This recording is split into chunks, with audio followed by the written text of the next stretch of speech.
Secular Gujarat ન્યૂઝમાં આપનું સ્વાગત છે. ન્યૂ એરા સિનેમા કોડીનાર વિરુદ્ધ જિલ્લા મેજિસ્ટ્રેટ દિગ્વિજયસિંહ જાડેજા દ્વારા કડક કાર્યવાહી કરવામાં આવી. કોડીનાર ખાતે આવેલ ન્યૂ એરા સિનેમામાં ફાયર સેફટી બાબતેના નિયમોનું પાલન ન થતું હોવાનું તથા ઘણા લાંબા સમયથી સિનેમા લાયસન્સ રિન્યુ ન કર્યું હોવાનું જિલ્લા મેજિસ્ટ્રેટ દિગ્વિજયસિંહ જાડેજાના ધ્યાને આવતા જાહેર જનતાની સુરક્ષાને ધ્યાને લઈ તેઓ દ્વારા સદરો સિનેમાનું લાયસન્સ ગુજરાત સિનેમા રૂલ્સ 2014ના નિયમ 136ની જોગવાઈ આધારે સસ્પેન્ડ કર મામલતદાર કોડીનારને cinema building Gujarat fire prevention and life measures rules 2021ના નિયમ 14(1) મુજબ થર્ડ શેડ્યુલમાં સમાવેશ થતો હોવાથી સીઝ કરવાની કાર્યવાહી હાથ ધરવા હુકમ કરતા અધિક જિલ્લા મેજિસ્ટ્રેટ રાજેશ આલના માર્ગદર્શન હેઠળ કોડીનાર મામલતદાર દ્વારા સદર સિનેમા બિલ્ડિંગ સીઝ કરવાની કાર્યવાહી હાથ ધરવામાં આવેલ છે.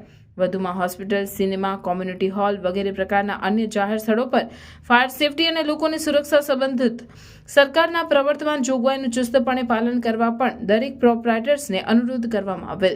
ઉપરાંત જો ફાયર સેફટી અને લોકોની સુરક્ષા સંબંધિત જોગવાઈને નજરઅંદાજ કરવામાં આવશે તો તેવા ઈસમો વિરુદ્ધ કડક કાર્યવાહી કરવામાં આવશે તેમ જણાવેલ. રિપોર્ટર દેવાભાઈ રાઠોડ, ગીર સોમનાથ. સમાચારોની અવનવી અપડેટ્સ માટે જોતા રહો સેક્યુલર ગુજરાત ન્યૂઝ. સાથે સેક્યુલર ગુજરાત ન્યૂઝ ચેનલને લાઇક, શેર અને સબસ્ક્રાઇબ કરો અને બેલ આઇકોન દબાવીને સમાચારોની ઝડપી માહિતી મેળવો.